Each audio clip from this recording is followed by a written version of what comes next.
The Krypton Factor, production number 901/19. Take one. Edited. If it all goes well for you.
Good evening and welcome again to the Krypton Factor, indeed to the last of the heats. Already 7 contestants have booked their semi-final places, 4 men and 3 women. Tonight we shall fill that 8th and final place. So ahead of our latest 4 contestants, the usual gruelling tests. But at the end, the prize of that semi-final place for the one who emerges with the highest Krypton Factor at the end of this contest. So let's get it underway with Round 1, mental agility, and the test this time is backward fractions. An easy explanation, contestants. In a few moments, when you've got your headphones on, you'll hear a series of fractions. What you have to do is to repeat them to me in reverse order. Quick example of that, if for instance you heard the sequence 1/5, 1/7, 1/9, your reply should be 1/9, 1/7, 1/5, the same fractions only given to me in reverse order. If you've got that, would you put your headphones on now, please? As quickly as you can, settle as quickly as you can. Full concentration. This is a knockout round. We go on until there's just one of you left in it. If you're all settled now, we shall start with your series of fractions. Basil, twig. 1/4, 3/7, 4/5. 4/5, 3/7, 1/4. Correct. Now on to Robert Taylor.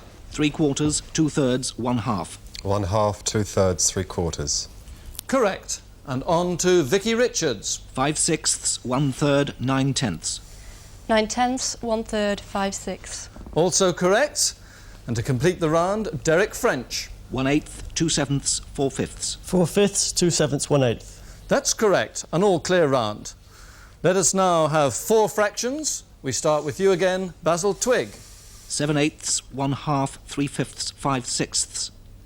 5/6, 3/5, 1/2, 7/8. Correct. Now, Robert Taylor. 2/5, 3/4, 4/7, 1/8. 1/8, 3/4, 2/5, 4/7. No, you've got 2 of them wrong there. 1/8, 4/7 it should then have been 3/4 and 2/5. So you're eliminated, Robert Taylor. We move on to Vicki Richards. 5/7, 3/8, 2/5, 1/4. 1/4, 2/5, 3/8, 5/7. That's correct.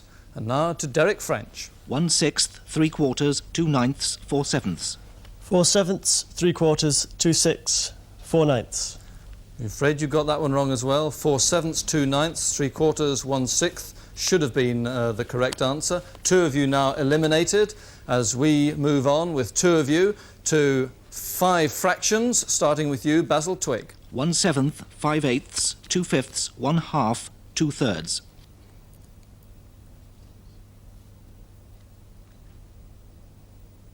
No, sorry. Gone. Well, I'm afraid that means you're eliminated. Quickly, the answer should have been 2/3, 1/2, 2/5, 5/8, 1/7. This leaves it now to Vicki Richards to get this right to win the round. 7/8, 1/3, 5/6, 4/5, 2/7. 2/7, 5/6. 3/8, 1/3, 5/8. You went wrong, in fact, on the second one. The full answer was 2/7, 4/5, 5/6, 1/3, 7/8. So although you got that wrong, you in fact win the round outright, Vicki Richards, and she wins it because although she and Basil Twigg went out in the same round, she got one right, but Basil Twigg's mind went a blank, unfortunately, so he didn't get any. So Vicki Richards gets 10 points. Basil Twigg then finishes second and gets 6 points. And then Robert Taylor and Derek French both went out at exactly the same point of the same round, so they get 4 points each. And there's the situation then at the end of the first round, mental agility. The early leader with 10 points is Vicki Richards.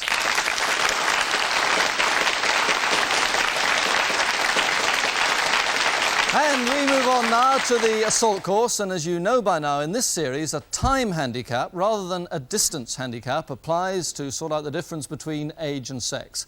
And I always feel a bit sorry for the youngest man, who sometimes starts nearly a minute behind the oldest lady in these races, and the temptation with all that distance to catch up is to start very fast, and of course it's so easy then to blow up, as each of the 17 obstacles really sap your energy. So pacing is all important. Let's see how our contestants here tackle that problem as we join them at the start, under orders from Captain Don Glynn.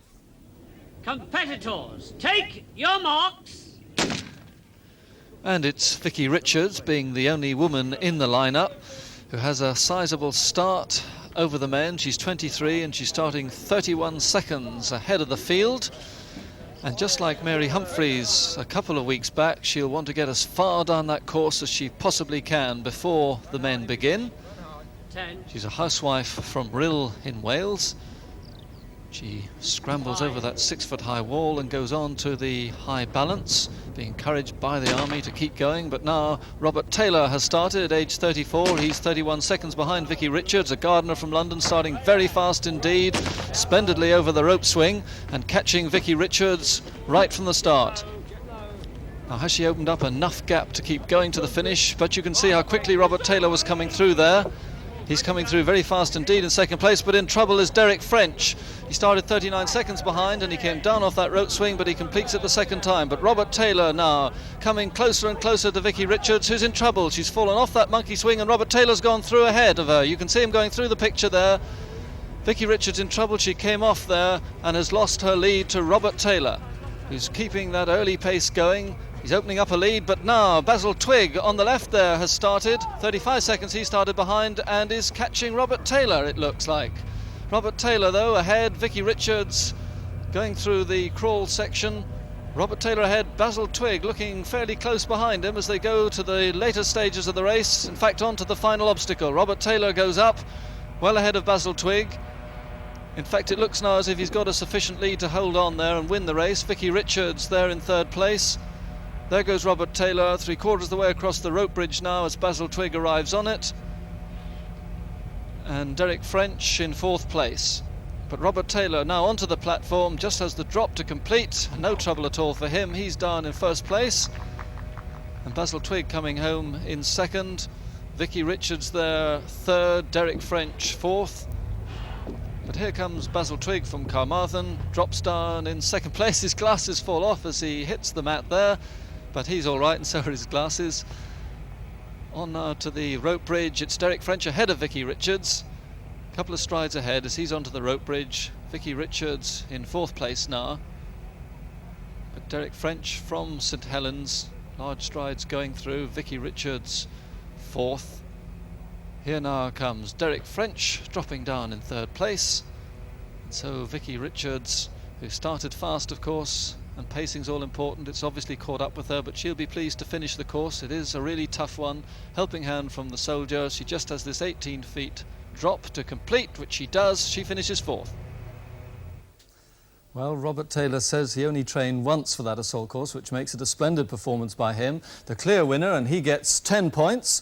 In second place was Basil Twigg, so he gets 6 points. Then came Derek French, 4 points for him. And in fourth place, Vicki Richards, who gets 2 points. And so with 2 rounds gone, it's all very close, but we've got a new leader now with 14 points, our gardener from London, Robert Taylor.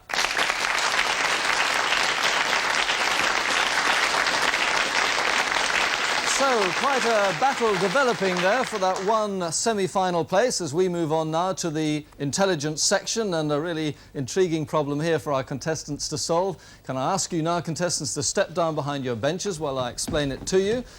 You will see there 4 triangle shapes and also 4 interlocking pieces. What you have to do is to lock it all together to form a pyramid. You must use all the pieces. Your target time to solve that is 2 minutes, and it starts now.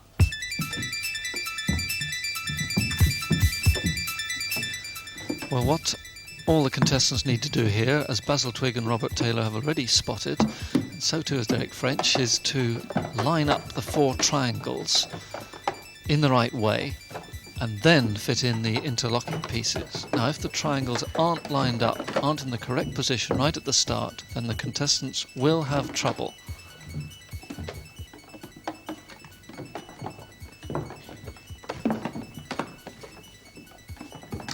Robert Taylor and Basil Twigg finishing, by the look of it, very quickly indeed. If that piece slots in, it does. That's a tremendous performance by Basil Twigg from Carmarthen. Splendid time. He's the winner of this round. Now, Derek French, I think he's in trouble. You can see that interlocking piece doesn't come all the way through, and he's got to really dismantle. And the same goes for Robert Taylor. They're not fitting correctly, so both of them may well have to rearrange those triangles. They may not be in the right position. Vicki Richards, though, looks as though she's completing now. The light's catching the bottom of that pyramid there, but she has completed it. Vicki Richards, the housewife from Rill, finishes second. Good performance. Now, Derek French, I think he has spotted that those triangles are the wrong way round and manoeuvres them into shape. Robert Taylor looking through the gap there to see whether that piece will fit. You can see him measuring it up at the back now to see if that is the right place. If it's not, he'll have to change those pyramids round. I quickly add that they can't hear me talking at the moment, so they're not picking up any clues from what I'm saying. Now, Derek French looks as though he might have sorted it out now, and he's going to finish third.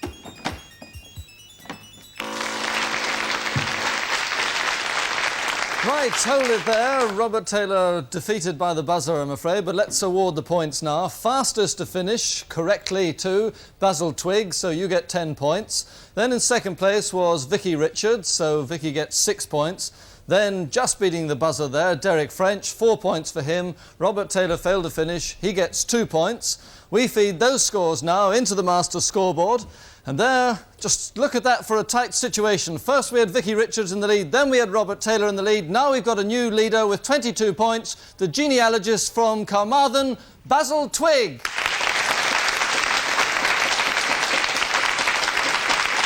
Well, you can't get much closer than that in the chase for the last semi-final place. We move quickly on now to the observation test, a film clip, some questions on it, then one of our identity parades. Contestants, would you turn quickly now to face your screens, concentrate from the very first frame of film.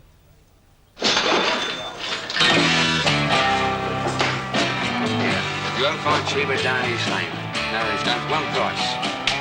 20 quid. 50. Half league. Love, it's worth 40. Not when it's off the back of the lorry, eh? Just have a look at it here. Listen, I've got something a bit cheaper for you. Hold tight. Now sit the back here somewhere. Look at that, look. Boils.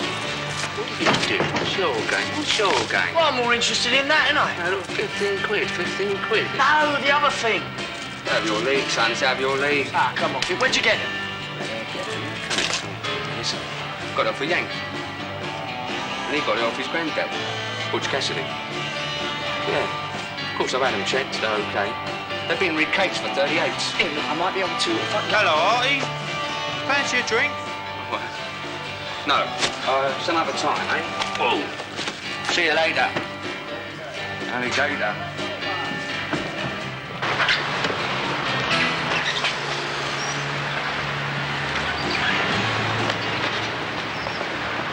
Here, I'll give you 40 for the one. I'm not selling. 50. Well, I ain't got that much on me, but I've got some mates back there I can borrow it from. Don't you understand? It's not the money. Well, 60. I'll bring it round tomorrow night. Listen, if old Bill gets hold of you, he'll not only nick you, He'll throw you in the Tower of London and swallow the key. You got a licence for one of these? What, you? Of course. Small arms expert in the Foreign Legion. 65. Guineas. Right. Cash. Here, what guineas? I tell you. Now, love. Yeah. Now keep calm, lady. Put your hands down. Put your hands down. Come on. Now stay still. We won't hurt you, OK? Don't worry, missus. No harm will come to you. Just keep calm. Now stay there till we've gone, OK?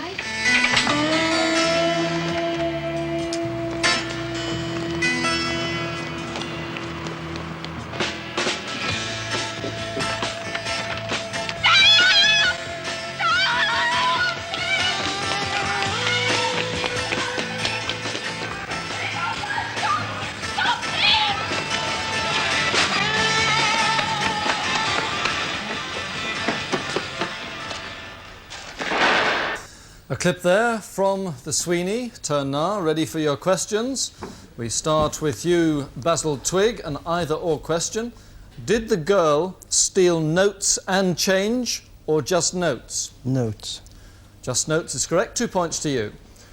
What was on the wall immediately next to the jukebox at the beginning of the film? Immediately next to the jukebox. I have no idea. That's unfortunate. It was, in fact, a fire extinguisher, so you can't get any points for that. What was the first price the villain asked for the bracelet? £20. Is right. 2 points. You finish up with 4 there. We move on to Robert Taylor. Did the girl with the gun have her hood up or down when she started to run? Up. It was down, I'm afraid. No points there. What was written on the wall above the pub doors? Music. Bit more specific. Live music. Pardon? Live music. Right, 2 points. How much did the long-haired youth offer for the bracelet? Well, he offered £60. For the bracelet, he offered The 14. long-haired youth. Let's take one answer. £16. You're £1 out, I'm afraid. It was 15, and I can't give you any points for that. You finish on 2. On to Vicki Richards. Did one or both girls have gloves on? One. Both did, I'm afraid. No points there. What was the first thing the girl with the cap did on entering the shop? Turn the sign to closed. Absolutely right. 2 points. How much did the villain say the bracelet was worth? £40. Right, 2 points. You finish up with 4 there.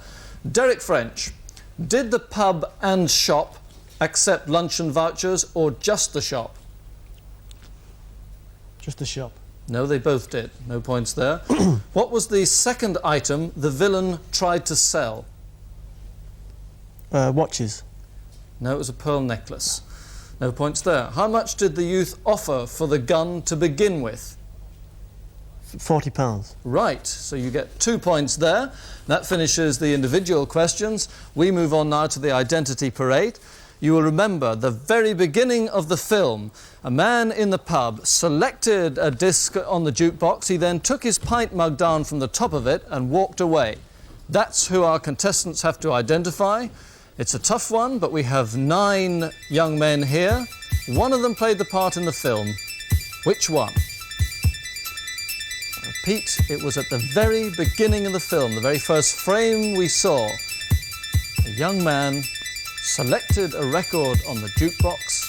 He took down a pint mug from on top of the jukebox and walked off. He's in there somewhere. It's up to the contestants and you at home to find him.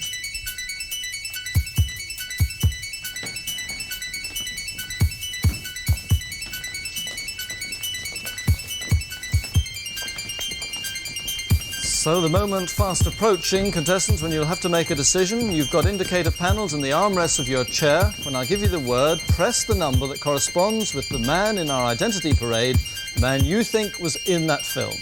So if you're ready, will you press the number now? OK, you've made your selections. Let's check them out. Basil Twigg, you've gone for number 9. Could I ask number 9 to step forward, please?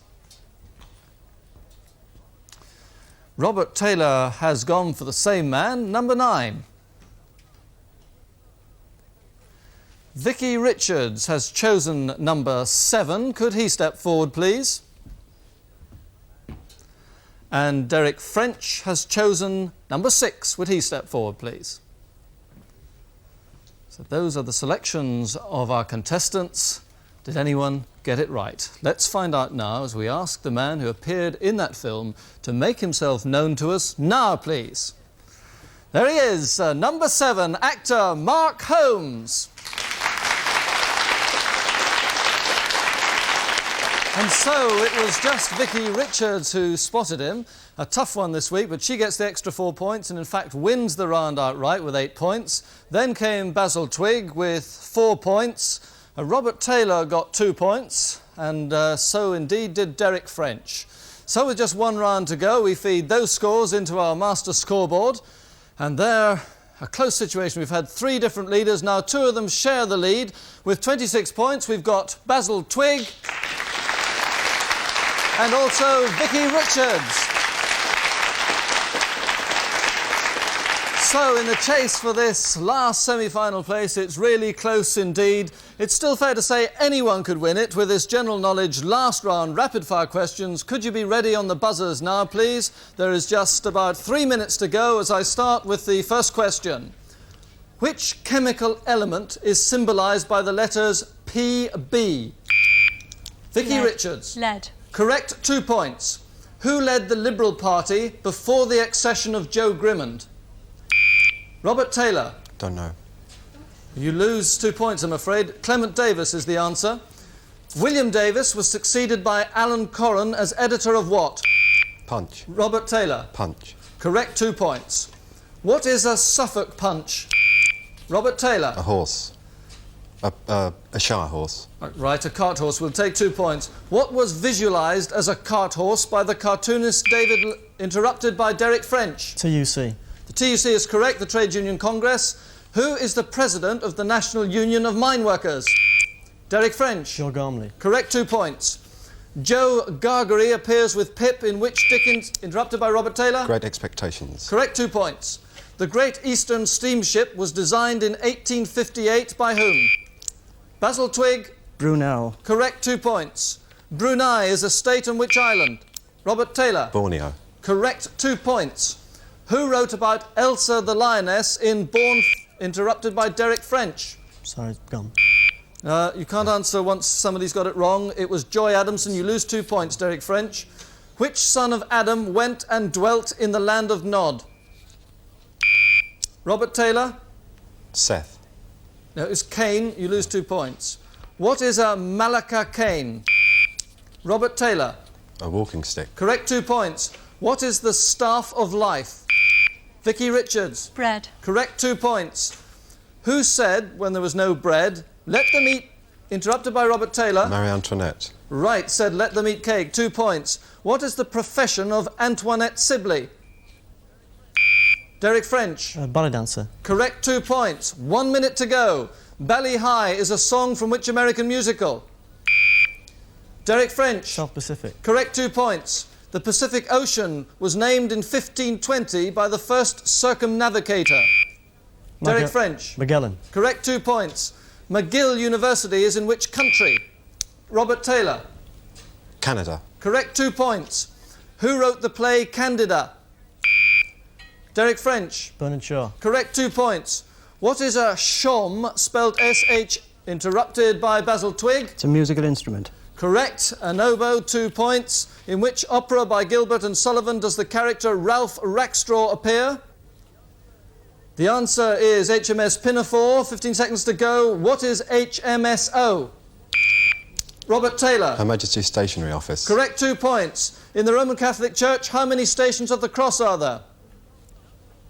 The answer is 14. 1400 is the cry raised when a stranger appears on the floor. There goes the buzzer. The answer was, in fact, the stock exchange. That is the end of the round, but not the contest, because look at that scoreboard. The 3 have been battling for the lead throughout. Finish all square, 30 points each. which means, and the rules are absolutely straight here, it's a sudden death playoff. It's the next question. Whoever gets it right wins and gets that last semi-final place. So, just the three of you, Basil Twigg, Robert Taylor, Vicki Richards, left in it. One question for the semi-final. In which city is the Royal Exchange Theatre? Robert Taylor. Manchester. Correct. So Robert Taylor wins it. I think all three thumbs went on the buzzers almost simultaneously, but Robert Taylor just managed it. He gets 32 points. Our congratulations to him. Hard luck indeed, Basil Twigg and Vicki Richards, beaten in a sudden death playoff. Our thanks, though, for making it such a splendid contest. But Robert Taylor, the gardener from London, goes through to the second semi-final. But next week we stage the first semi-final. 2 men against 2 women, and the lineup: Pat Kidd, the clerk from Coventry, Ken Wilmshurst, the ex-Olympic athlete from Oxshott, Surrey, Elaine Mallory, the Southport publisher, and Terry Carroll, a management accountant from Bradford. Promises to be a very exciting contest, just like tonight's, I hope. Hope you can join us, the Krypton Factor, next Friday, 7 o'clock. Good night.